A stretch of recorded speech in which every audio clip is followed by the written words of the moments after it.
And welcome into the first ever episode of the CK Nation post-game show. Matt George from Sports 1140 KHTK. You know this guy from everything Cowbell Kingdom. It's Leo Beas. Leo, it's great to be here in the Golden One Center. It's great to be here. I am super excited to have and produce this show every single home game. Right, and we're really... Even though we lost. Yeah, and a loss-win does not matter. We're always going to bring it to you. We're going to bring as much honesty and as much integrity to these broadcasts as we can. We're also going to really just talk about the pros and cons of every single game because there's going to be a lot of them. And there were a lot of pros tonight despite the loss. There also were a lot of cons, and we will definitely get into it, but we can't start off without anything less than just the atmosphere in this building tonight. One of the major questions for me was the one thing I loved the most about Arco Arena besides its history was how loud that building got. And I got worried because of how much more open the Golden One Center is that maybe it won't get as loud.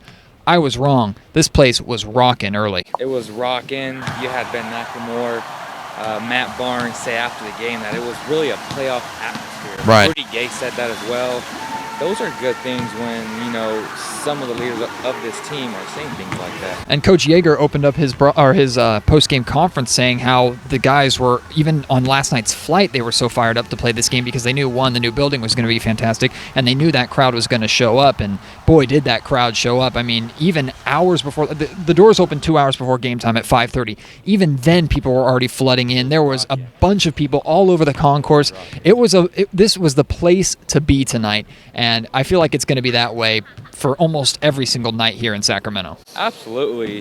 One, because the city fought so much to keep this team. Right. And now that you have a state-of-the-art arena, and in my opinion, because I've been to the Boston Garden, to the Barclays Center last season, and that was the newest arena before this one, it doesn't compare to it, man. It just doesn't. This arena blows those two arenas by a long shot. Well, see, and we are trying to do our job while the game's going on, just analyzing, tweeting, and trying to follow the game. But there were moments, I don't know if it happened with you, Leo, but there were moments where I sat back, usually during a dead ball, and I just looked around and realized I'm not in Arco Arena. This is in Sacramento. I'm not on the road. This building belongs to Sacramento. And just that thought, it's going to take some getting used to, but it's just such an incredible relief and a feeling, just you can't describe it.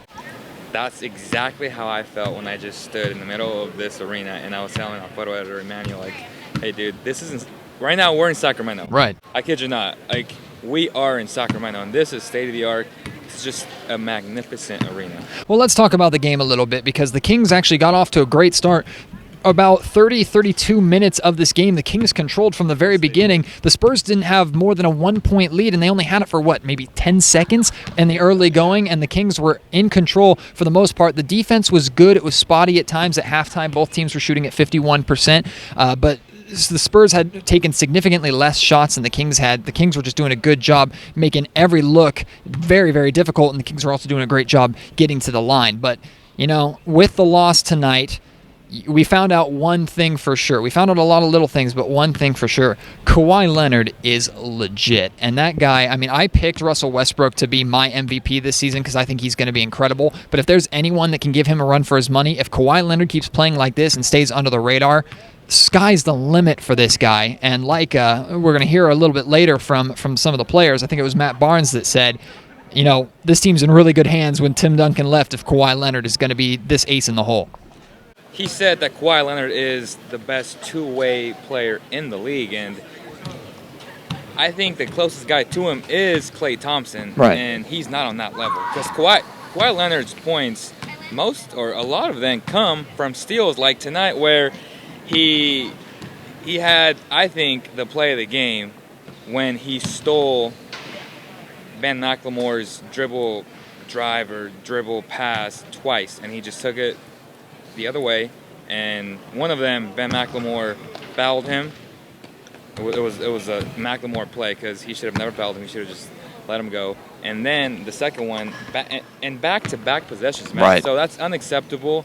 You know, those are things that you have to learn as you get better and as you get equated as a team. You know, we knew from the last couple of seasons that Kawhi Leonard was a defensive threat, and we've always known the defensive game was really, really strong with him. Now he's starting to come into his own offensively as he takes that role on, and if you just look at the numbers for him tonight, he finished with 30 points. I didn't realize he scored that many, but he did score 30 points. A very efficient shooter. He also had 5 assists, so he was distributing the ball, but, I mean, the stat you were talking about, 5 steals, 2 of them back-to-back steals against Ben McLemore. That really was the change in this game, and I was talking to a bunch of members of the media tonight, and we all pretty much agreed the San Antonio Spurs just have this switch that they flip. And I don't know if it's Popovich that switches it. I don't know if it was Kawhi that switched it tonight. But all of a sudden, this switch comes on, and this team decides to hunker down. We are going to win this game. There's no chance we're losing it. And we saw that in the turnover category, which was the big difference towards the end. The San Antonio Spurs turned the ball over one time in the final 16 minutes of play. Or actually, more than that, the final 17 minutes of play, and it was it was literally at the very end of the game with a shot clock violation because there was 0.2 seconds between the shot clock and the game clock. So really, they didn't turn the ball over at all in the fourth quarter and half of the third quarter. That's incredible, and that's what great teams do. And the Kings unfortunately got sloppy with the ball. Their offensive game slowed down, turned into too much isolation, and that was the difference in this game here tonight. Most definitely, Matt. That was a difference because in the first half, you had all these players with so much energy playing defense, and in the second half, I'm not going to say they didn't put all the effort in there. Right. But it wasn't all the way there where how it was in the first half, and it showed tonight. Yeah, so Kawhi Leonard is legitimate. We know that now, and I mean, he's making a stamp on the league, at least in these first 2 games. What the Spurs did to the Warriors was fantastic. They battled back from behind for most of this game, but flipped that switch, which we knew they are capable of doing. So they are 2-0, and more looking like still legitimate contenders, even though of their age, and even though they lost Tim Duncan, does not matter with this team. There's something magical in Greg Popovich's locker rooms, and he just is able to put these teams together, and it blows my mind. He finds D-League players and he makes them good. One of the questions that I asked, Jason Jones didn't take too kindly to it because he said, who cares? It doesn't matter because he's on the Spurs right now. But if a team like the Sacramento Kings, or maybe a team that, if a team that's not Greg Popovich, if they draft Kawhi Leonard, is he half the player that he is today? I don't think so. I don't think he would be as good offensively because the Spurs groomed him into a system where he didn't have to dominate from the start. He had the best power forward to ever live to actually watch him play and watch him lead. And when Tim Duncan passed down the torch, Kawhi was ready. And that's what Matt Barnes said to them. We're going to hear from Coach Joerger and some of the players here in just a second, but right before we do that, the last thing I want to touch on, Leo, because I think it's a glaring issue, especially down the stretch, is with the exception of DeMarcus Cousins, the Kings really don't have a go-to scorer down when the Kings need a big bucket from behind. Defensively, we know they can hold their own, so if the Kings have a 2 or 4 point lead in the final minute and a half, you can expect the defense to hunker down, but if the Kings are trailing by 4, 6, 8 points and need to come back, where's that scoring going to come from? We saw a 5-point spurt from a Flalo that lit this crowd up. One of the loudest defensive chants I've ever heard. And you got good production out of Ty Lawson, who actually he was phenomenal on the defensive end, and we'll talk about that too. But just where is that scoring going to come from? Rudy Gay finished with 17 points tonight, but it really was a quiet and inconsistent 17 points. So the scoring is a concern for me. I don't know how you feel about that. It is, but just like Aflalo said after the game, great defensive teams will always be in a game. Right. And, playing great defense will always give you a shot to win a game. And I'd rather have that than a team that lives and dies by the jump shot, like the Blazers, like the Warriors, like all these other teams that play small. So I'm okay with that because I feel like the Kings are setting their identity every single night, and that's a defensive identity. That's a grit and grind, kind of like the Memphis Grizzlies. So if they continue to play this good defensively, they'll be fine, and they'll be in every single game, just like tonight. Because that 8-point lead wasn't really a true indication of the actual game.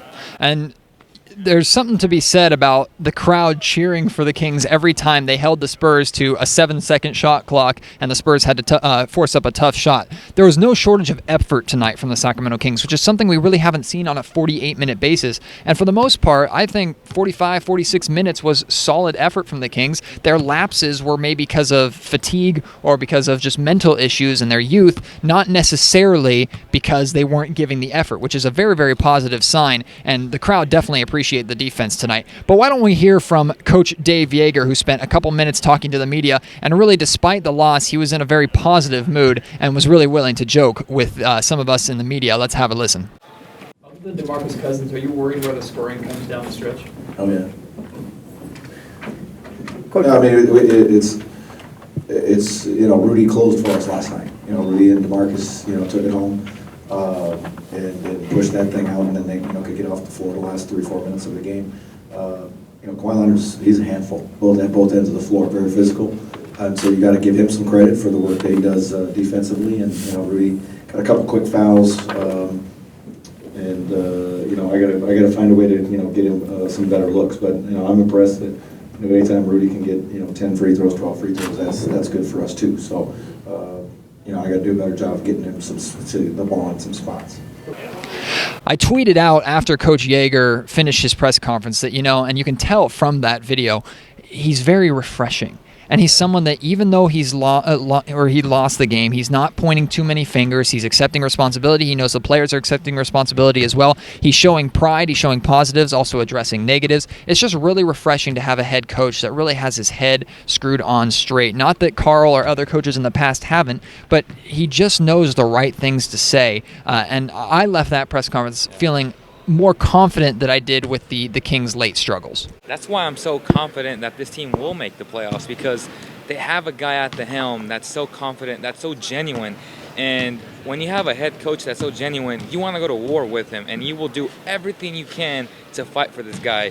Last year, he was crying at his press conference. Right. That tells you the type of person that Dave Joerger is. Right. Joerger he bleeds this game, he loves this game, and crying, smiling, he is all about the game of basketball, and it really, really shows, and I think the players, actually I know the players are buying into it, and they completely respect it. Let's hear from some of the players now. First, we're going to hear from Mr. Ty Lawson, who was surprised by his own defensive ability, and it's really been a bright spot. Here, take a listen. Ty, you came into the league with a reputation as an offensive player, but your defense last couple games was spectacular.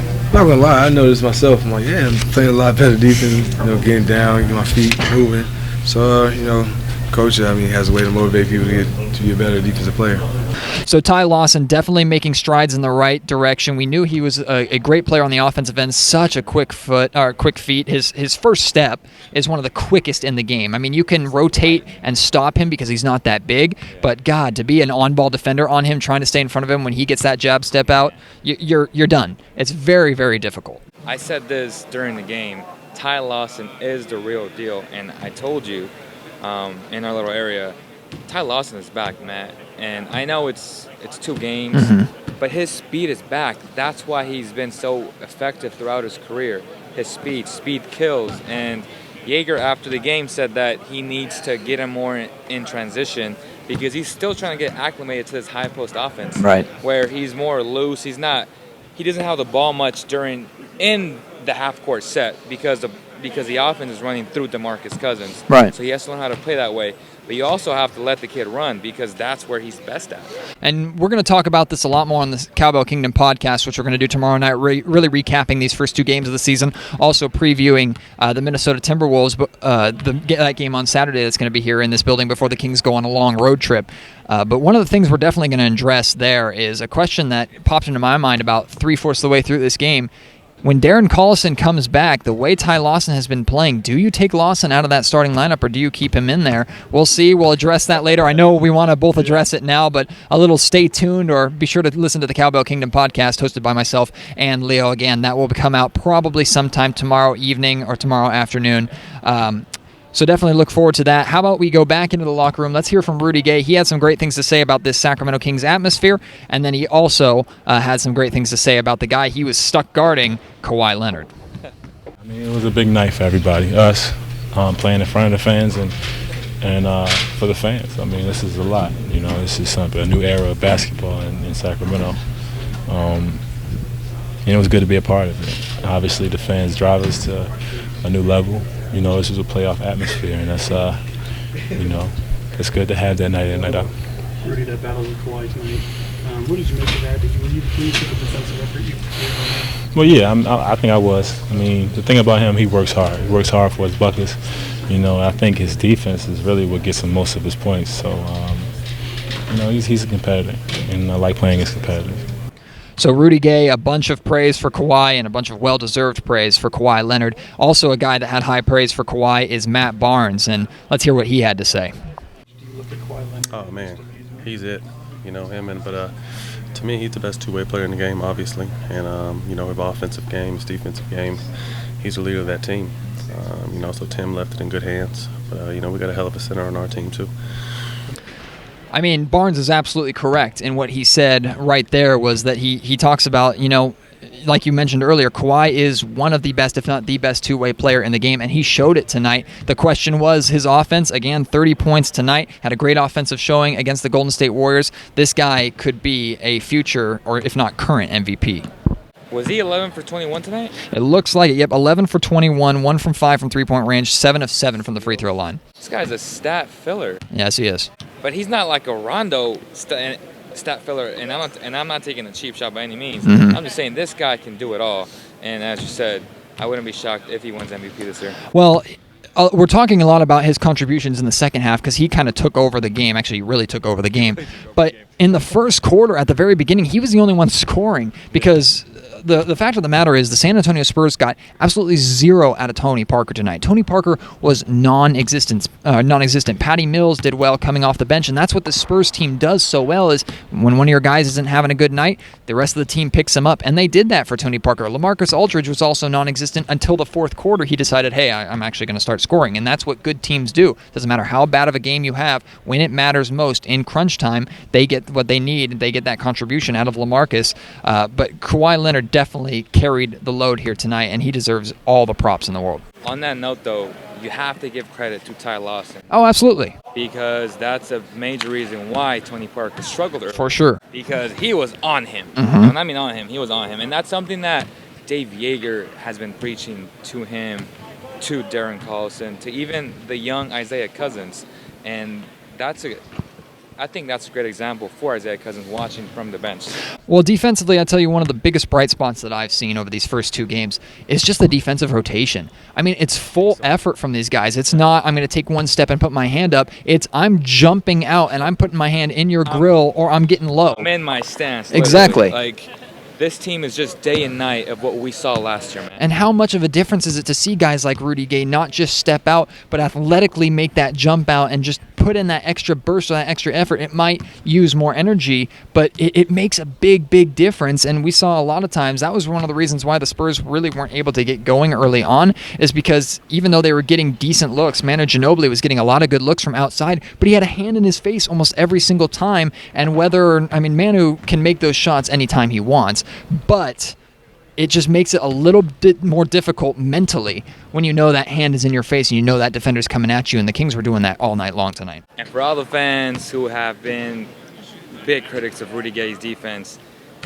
Rudy Gay is beginning to play defense, and he's silencing a lot of fans because we ran an article yesterday talking about how good he is statistically. Like, I had no idea how Rudy Gay, statistically, in my opinion, is the best defender at the small forward position, no question about it, because he has the length, he has the athleticism. It's just a matter of effort now. And as I stated, if he doesn't put effort out there, Coach Joerger will bench him because he has depth. He has Omri Caspi, who didn't even play tonight, I think. No, it didn't play a single second. And then you have Matt Barnes. So trust me, if he does not put the effort every single night, he will not see much minutes. Rudy Gay was charged with a tough task tonight of guarding Kawhi Leonard, and people are going to look at that stat line and see 30 points and say, Rudy did not do a good job. Well, I love what Coach Joerger said in that press conference. He said Rudy battled. He really battled against Kawhi Leonard, who just made some incredible shots. Kawhi made a lot of really, really difficult shots, and he attacked the basket. And I think very early in the game, he hit a circus shot. It was like his second made bucket of the game. And I turned to whoever was next to me,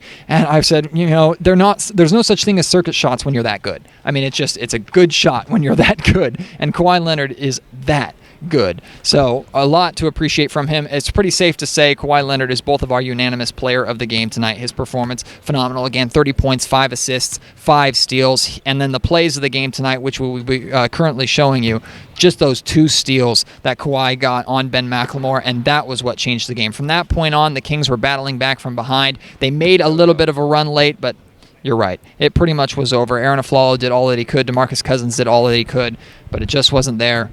Again, the Spurs flipped that switch, and that's all she wrote. That's all she wrote, man. And I don't have much to add to that, because that's what great teams do. And we have to harp on that and just give this team credit. They've been doing it for so long, for 19 years, man. Yeah. And you can't say much. The Kings held in tough. Rudy Gay, admitted this team's been together forever, even though they don't have a Tim Duncan. But tip your hat off to them, man. We will be back in here on Saturday night for Kings and Minnesota Timberwolves, a matchup I'm really looking forward to because I love the depth and I love the personnel that is on that Timberwolves team. So much youth, so much excitement. I'm excited to see Chris Dunn. I'm also anxious to see Mr. Ricky Rubio, who was an element and may still be an element in Kings trade rumors. I expect him to start, although I expect Chris Dunn to play a good amount of minutes, seeing as he's the point guard of the future for Minnesota. You also got Karl Anthony Towns, Andrew Wiggins, just a lot to like. It'll be a tough test for the Sacramento Kings, but I think based off of tonight's effort, they are up to the challenge. But unfortunately, they do lose their home opener. A phenomenal night, a not so phenomenal result. The final score, 102-94 in favor of the San Antonio Spurs. Your Sacramento Kings are 1-1 on the season. The Spurs improved to 2-0. No surprise there. For Matt George, I am Matt George. For Leo Beas, we thank you so much for joining us here on the first ever CK Nation post-game show. It's been a blast. We look forward to having you with us every single home game or after every single home game. Share it with your friends. Join the conversation as well online, on Twitter, on Facebook. We see it all. We read it all, and we love to hear it. Again, the Cowboy Kingdom podcast is going to be tomorrow, and expect that once or twice a week. We're always bringing to you as much Kings knowledge as we have. Leo, anything to add before we wrap up here? Thank you guys so much for all the support. I had about 3-4 fans today say, hey, Leo, you and your team are doing a great job on Instagram, on all social media platforms. That means so much to me, guys. Thank you guys so much. For those who made it out to the game tonight, you were fantastic. You were loud, and we loved seeing you out here. For those who watched the game from home, you're just as awesome and mean just as much to us and to this team. The support is incredible in this city, which, of course, we expected. So, for the last time, for Leo Beas, my name is Matt George. Thank you so much for joining us. This has been the CK Nation Postgame Show, Episode 1. Stay tuned, Episode 2, after the Kings and Timberwolves on Saturday. Hi, I'm Leo Beas. Thanks for watching. It means a lot, guys. If you want the latest news in Sacramento, hit the subscribe button below. I'll be waiting.